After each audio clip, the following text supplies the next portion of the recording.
Sud Radio Parlons Vrai chez Bourdin, 10h30, 12h30, Jean-Jacques Bourdin. Il est 10h49. Ils s'appelaient Manon, Paul et Steven.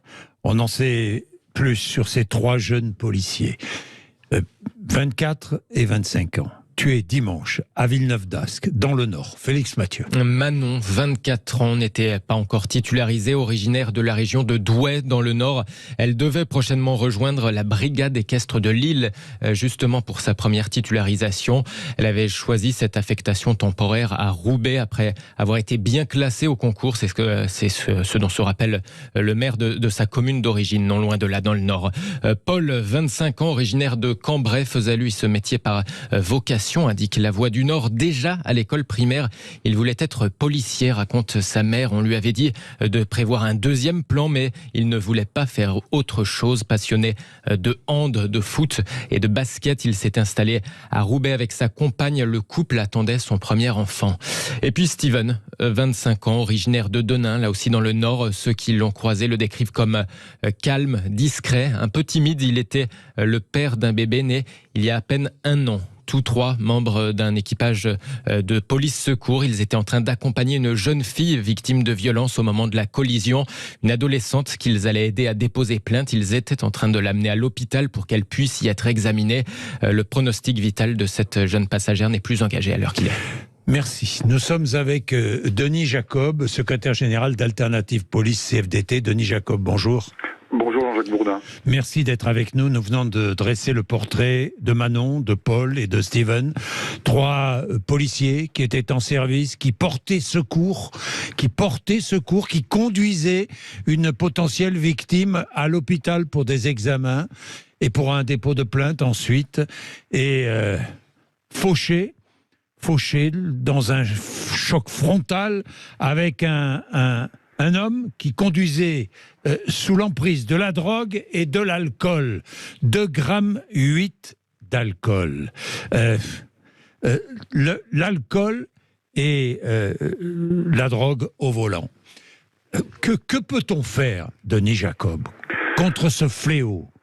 Alors tout d'abord, Jean-Jacques Bourdin, vous comprendrez ma vive émotion et cette émotion qui est générale dans l'institution. Nous sommes tous sous le choc.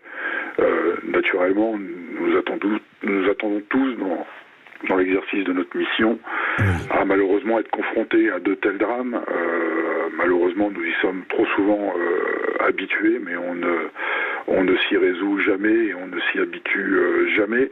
Et ça témoigne, bien évidemment, comme vous le disiez justement dans votre sujet précédent, que les représentants de l'État, quel que soit le métier qu'ils accomplissent au service du public, eh bien, peuvent avoir leur vie mise en danger au quotidien dans des missions les plus banales soient-elles. Et ce qui est arrivé à mes trois jeunes collègues, ce qui renforce ce drame, c'est la jeunesse des victimes, eh bien, c'est de constater une nouvelle fois que des individus alcoolisés, sous l'effet de la drogue, puissent tuer comme cela. Et je rebondirai sur un sujet qui a été porté il y a quelques semaines, quelques mois, de se pencher au niveau du législateur sur cette problématique de personnes qui choisissent volontairement de boire, de se droguer et ensuite de prendre la voiture.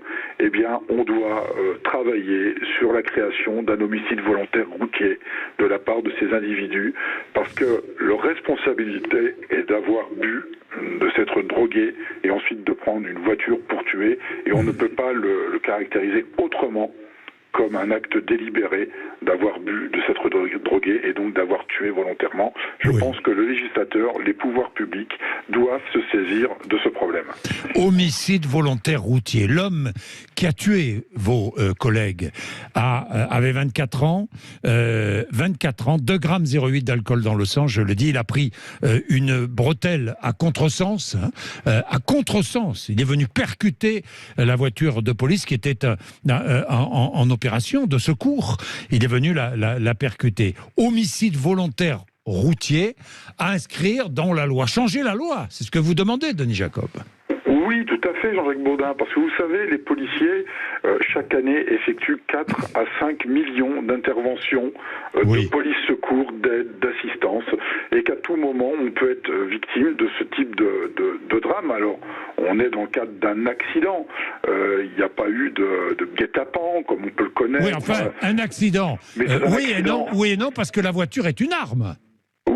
Oui, c'est une arme par destination. Par destination. Et l'état dans lequel était l'auteur qui est décédé également pose question sur l'utilisation d'un véhicule comme arme par destination dès lors que la personne qui l'a conduit a antérieurement, en amont, fait le choix de boire, de se droguer, de prendre le véhicule et d'aller tuer quelqu'un.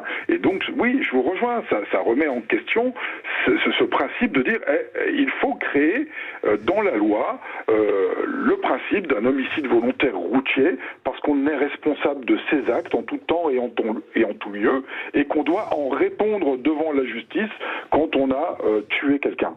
Est-ce que ça existe ailleurs en Europe ou dans le monde, l'homicide volontaire routier ? Alors, très honnêtement, je ne le sais pas. Vous ne savez pas, moi non plus. Je ne le sais pas, Jean-Jacques Bourdin. Mais je dirais quelque part, c'est pas parce que ça n'existe pas ailleurs qu'il ne faut pas le faire chez nous. Il faut protéger, alors mes collègues bien évidemment dans l'exercice de leur mission, mais n'importe quelle personne qui pourrait être victime de ce genre d'accident dramatique. Je pense qu'il faut très sérieusement se pencher sur ce sujet. Bien, vous faites une proposition, Denis Jacot, une demande. C'est plus qu'une proposition. C'est une demande. Le ministère de l'Intérieur répondra ou pas, nous verrons bien, Denis Jacob, mais ce matin sur Sud Radio, vous demandez la création d'un homicide volontaire routier. Et d'ailleurs, je vais demander aux auditeurs de Sud Radio ce qu'ils en pensent, aux auditrices. Merci, Denis Jacob. Si vous me permettez, Jean-Jacques, très rapidement. Allez-y. Juste pour indiquer à vos auditeurs qu'une cagnotte a été ouverte par la direction départementale du Nord pour apporter un soutien financier aux familles de nos collègues victimes afin qu'elles fassent face au drame auquel elles sont confrontées aujourd'hui. Oui, parce que l'une des compagnes épouse de l'un des policiers était enceinte et l'autre compagne est la maman d'un petit garçon d'1 an. Tout à fait, et j'ai une pensée particulière pour elle. Bien sûr. Il est 10h56. Merci beaucoup Denis Jacob.